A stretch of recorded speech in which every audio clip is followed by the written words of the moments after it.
네, 매일 아침 지나치지 말고 우리가 꼭 알아야 될 뉴스만 엄선해서 알려드립니다. 한동희 뉴스토마토 기자 나와 있습니다. 안녕하세요. 안녕하세요. 네, 제가 오늘 우리 뉴스토마토 이 신문을 읽어드리니까 오늘 기자가 지각인가요? 왜 이렇게 지각하지 않았습니다.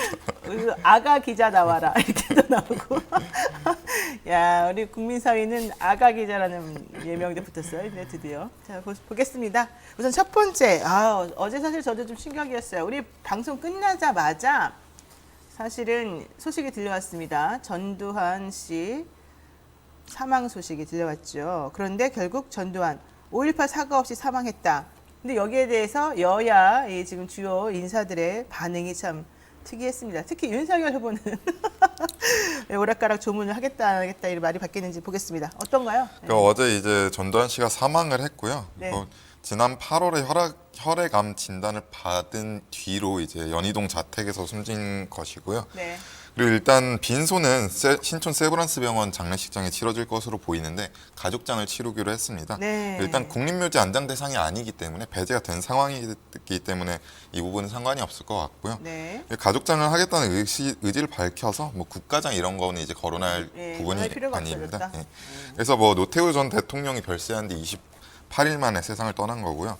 결국에는 5.18 민주화운동 사태에 대한 사과가 있었어야 되는데 사과를 남기지 않았고요. 네. 그러니까 결국 노태우 전 대통령이 그래도 가족을 통해서라도 의사라도 밝혔던 그렇죠. 여러 번 거와는 밝혔죠. 그래도. 대비가 굉장히 되는 부분입니다. 그리고 최소한 청와대도 이제 최소한의 예우로 명복을 빈다 정도의 메시지만 남겼고요. 그 이상의 메시지는 남기지 않았고 네. 조화와 조문도 하지 않겠다 이렇게 밝혔습니다. 어제 그래도 그 상황에서 주목할 만한 부분이 윤석열 이제 국민의힘 대선 후보가 이제 갈 거냐, 네. 조문을 갈 거냐 물어봤더니 전 대통령인데 가야 하지 않겠냐라고 얘기를 했다가 한 2시간 정도 뒤에 이제 캠프 측에서 가지 않기로 결정을 했다. 네. 이렇게 밝히면서 번복을 한 건 아니냐, 뭐 사실 가려고 했던 건 아니냐, 뭐 이런 비판이 나오기도 했습니다.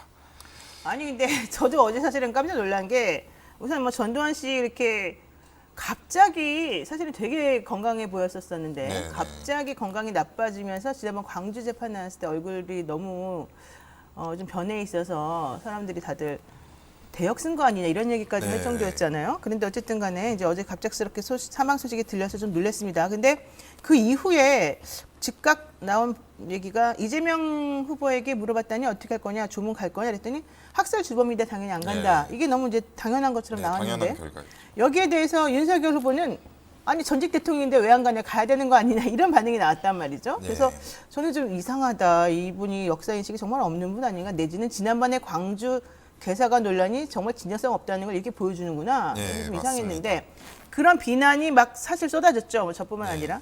그랬더니 바꾼 거 아니에요, 솔직히? 네, 솔직히 그렇게 바꾼 것 같습니다. 이준석 대표도 안 간다고 했고 네. 그런 일련의 과정이 있다 보니까 안 간다고 한 것 같고요. 네. 그리고 이제 기자들 만나서 말하는 과정에서 5.18에 대해서 사과하지 않은 걸 어떻게 평가하느냐고 물어봤더니 네, 봤더니. 지금 돌아가셨고 상중이니까 정치적인 이야기를 그분과 관련지어서 하기는 시의적절하지 않다. 어머, 어이가 이렇게 없네, 진짜. 답변을 했습니다. 네. 그래서 사실 뭐 조문을 가려고 했던 것과 뭐 그 전두환 씨 일맥상통하는, 네. 인사 부분 얘기했던 거 그냥 일맥상통하는 얘기인 것 같습니다. 아니, 그러니까 지금 좀 전에 한 얘기가 너무 저는 또 충격인데 상중이니까 정치적인 네. 얘기를 하지 말아라?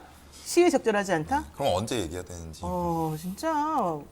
그러니까 되게 제가 보기에는 정말 개인적인 신념이에요. 이 윤석열 후보의 발언 하나하나는. 네.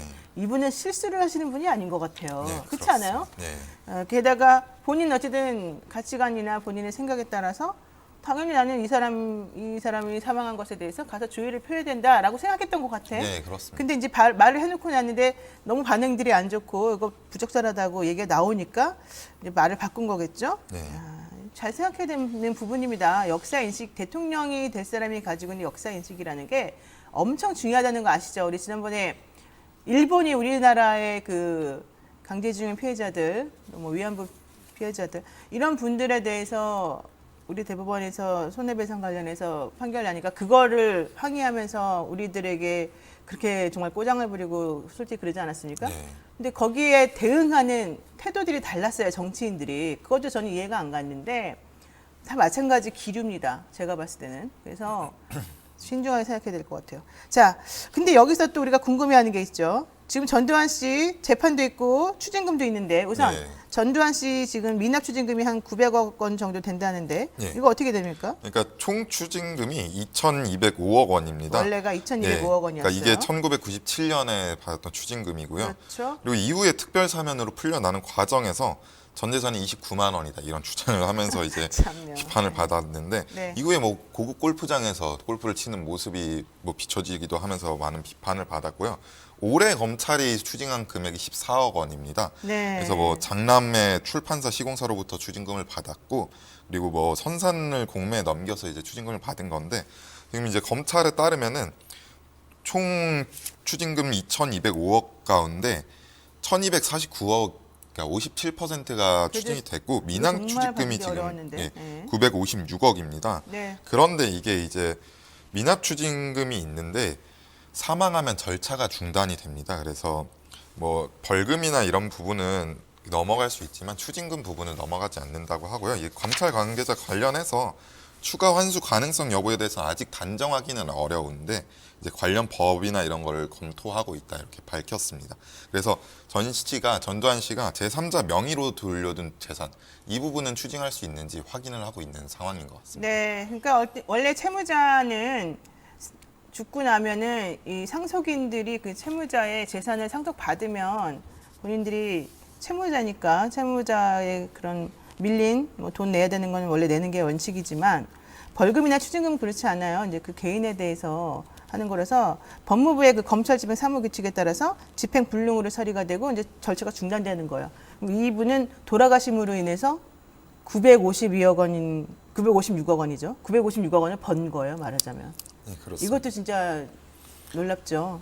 사실은 나 전 재산 29만 원밖에 없다라고 말했을 때도 황당무계했습니다만 참 돈 버는 방식도 특이하다. 자, 좋습니다. 자, 그러면 형제 지금 사자 명예훼손 사건이 광주에서 이루어지고 있는데요. 예. 이 사건 어떻게 되죠? 이 사건도 이제 전두환 씨가 숨지면서 공소 기각으로 조만간 마무리가 될 것으로 보입니다. 그러니까 네. 결국 2017년 회고록이 문제가 됐는데 이 부분이 1심에서 징역 8개월에 집행유예 2년을 선고받았었는데 네. 오는 29일이 변론을 마치고 항소심 선고가 있을 예정이었습니다.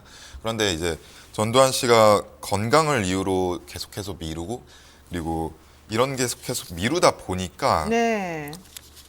이제 법원 판단이 늦춰졌는데 그렇죠. 결국에는 뭐 제대로 된 판결을 받지 못하고 항소심 판결 받지 못하고 이제 기각이 되는 수순으로 넘어가게 됐습니다. 그러니까 1심에서 원고 일부 승소를 하긴 했지만 항소했기 때문에 아직 확정이 안 된 상태예요. 확정이 안 된 상태에서 형사 재판받던 당사자가 사망하게 되면 공소기각으로 끝이 나버리니까 사실 1심에서 원고 일부 승소했던 것도 없어지는 거죠. 네. 다만 이제 민사적으로는 남으니까 소송 수계 절차를 거쳐서 상속인들이 재판을 이어받을 수는 있습니다. 민사와 형사가 다르다는 거죠.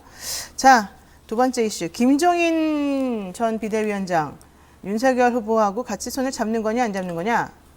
윤석열 그 양반 얘기 나한테 묻지 마라. 이거 뭡니까? 그러니까 국민의힘 김종인 전 비상대책 위원장이 이제 내 일상으로 회귀하고 있다. 더 이상 정치 문제에 대해 이야기하고 싶지 않다. 이러면서 사실상 선대위원장직을 내려놓는 것처럼 보이고 있습니다. 네. 아직까지는 해석이고요.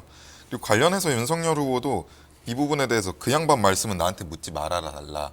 이렇게 기자들한테 얘기를 네. 했습니다. 그러니까 뭐 이제 어제 경선 후보들과 만찬을 가졌는데 이 자리에서 자기 할 도리는 다 했다. 그렇기 때문에 이제 더 이상 김종인 전 비대위원장과 이야기는 없을 것이다 이런 이야기가 나왔습니다. 네. 그런데 장제원 의원이 페이스북에 이제 백의종군 하겠다 이제 네, 모든 걸 자기가 내려놓겠다 떠나겠다고. 네. 하면서 이게 사실은 결국에 윤석열 후보와 김종인 비상대책위원장 사이에 장제원 의원의 역할이 걸림돌이 됐던 게 사실이었던 것으로 보입니다. 네. 그런데 아직까지 모른다는 것이 이제 윤석열 후보가 찾아오면 만나겠느냐 했더니 뭐 네. 찾아오면 만날 수 있다 이렇게 네. 얘기하기도 했고 윤석열 후보도 이제 그 양반에서 김 박사로 호칭을 언급하면서 이제 아직까지도 모르는 상황입니다. 그러니까 기본적으로 서로 지금 짜증 난다는 거예요. 한 번씩 화를 냈어요. 서로 간에. 그러면서도 아직까지는 여지를 남겨두고 있죠. 여기서 끝내고 싶지는 않다는 거죠. 제가 보기엔 여지 좀 남아있는 것 같은데 장제원 의원 뒤끝 있어요. 그래도 원탑은 후보님입니다. 이거를 남기고 호련히 떠난다는 얘기입니다. 과연 떠날지 제가 보기엔 안 떠날 것 같아요. 여러분 우리 한번 지켜보도록 하죠. 네, 오늘 여기까지 우리 한동희 기자하고 얘기 나누겠습니다. 고맙습니다. 네, 여러분 지금 노영의 뉴스 인사이다 함께하고 계시고요. 잠시만 기다려주세요.